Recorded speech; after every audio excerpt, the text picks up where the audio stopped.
This is Miss Roberts reading Last Stop on Market Street.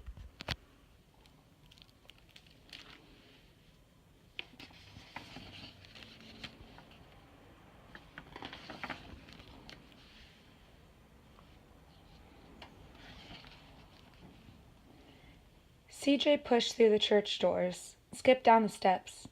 The outside air smelled like freedom, but it also smelled like rain, which freckled CJ's shirt and dripped down his nose.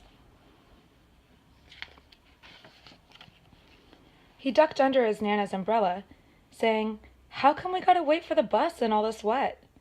"Trees get thirsty too," his Nana told him. "Don't you see that big one's drinking through a straw?" CJ looked for a long time, but never saw a straw.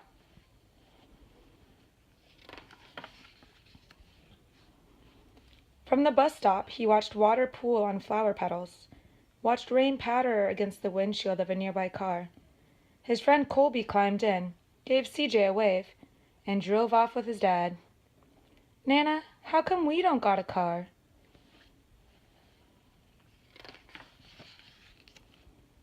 The bus creaked to a stop. Boy, what do we need a car for?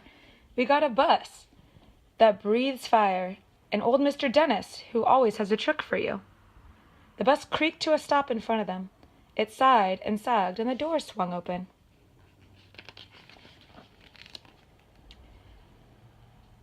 "What's that I see?" Mr. Dennis asked. He pulled a coin from behind CJ's ear, placed it in his palm. Nana laughed her deep laugh and pushed CJ along. They sat right up front. The man across the way was tuning a guitar. An old woman with curlers had butterflies in a jar. Nana gave everyone a great big smile and said, "Good afternoon." She made sure CJ did the same.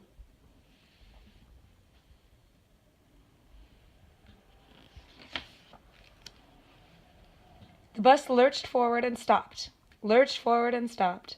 Nana hummed as she knit. "How come we always gotta go here after church?" CJ said. "Miguel and Colby never have to go nowhere." "I feel sorry for those boys," she told him.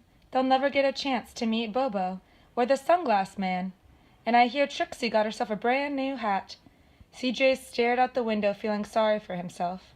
He watched cars zip by on either side. He watched a group of boys hop curbs on bikes.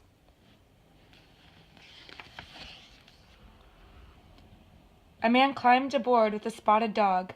CJ gave up his seat. "How come that man can't see?" "Boy, what do you know about seeing?" Nana told him. "Some people watch the world with their ears." "That's a fact. Their noses, too," the man said, sniffing in the air. "That's mighty fine perfume you're wearing today, ma'am." Nana squeezed the man's hand and laughed her deep laugh. Two older boys got on next. CJ watched as they moved on by and stood in back. "Sure, I wish I had one of those," he said. Nana set down her knitting. "What for?" "You got the real living thing sitting across from you. Why don't you ask the man if he'll play us a song?"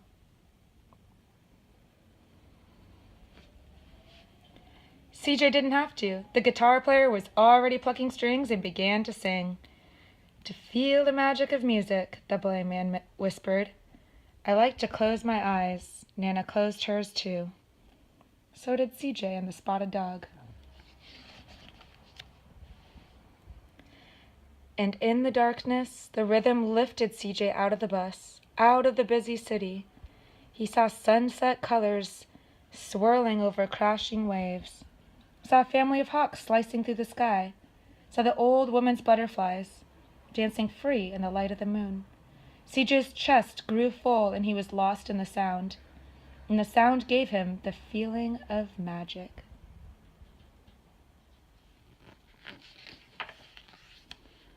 The song ended and CJ opened his eyes. Everyone on the bus clapped, and the boys in the back. Nana glanced at the coin in CJ's palm. CJ dropped it in the man's hat. "Last stop on Market Street," Mr. Dennis called. CJ looked around as he stepped off the bus. Crumbling sidewalks and broken down doors. graffiti-tagged windows and boarded-up stores. He reached for his Nana's hand. How come it's always so dirty over here?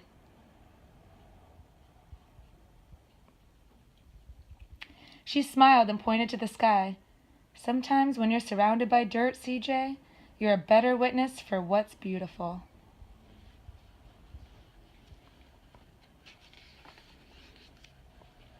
CJ saw the perfect rainbow arching over their soup kitchen. He wondered how his Nana always found beautiful where he never even thought to look. He looked all around them again, at the bus rounding the corner out of sight, and the broken street lamps still lit up bright, and the stray cat shadows moving along the wall.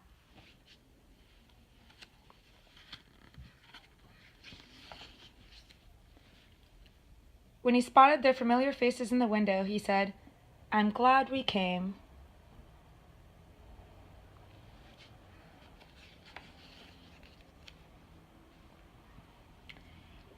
He thought his Nana might laugh, her deep laugh, but she didn't. She patted him on the head and told him, "Me too, CJ. Now come on."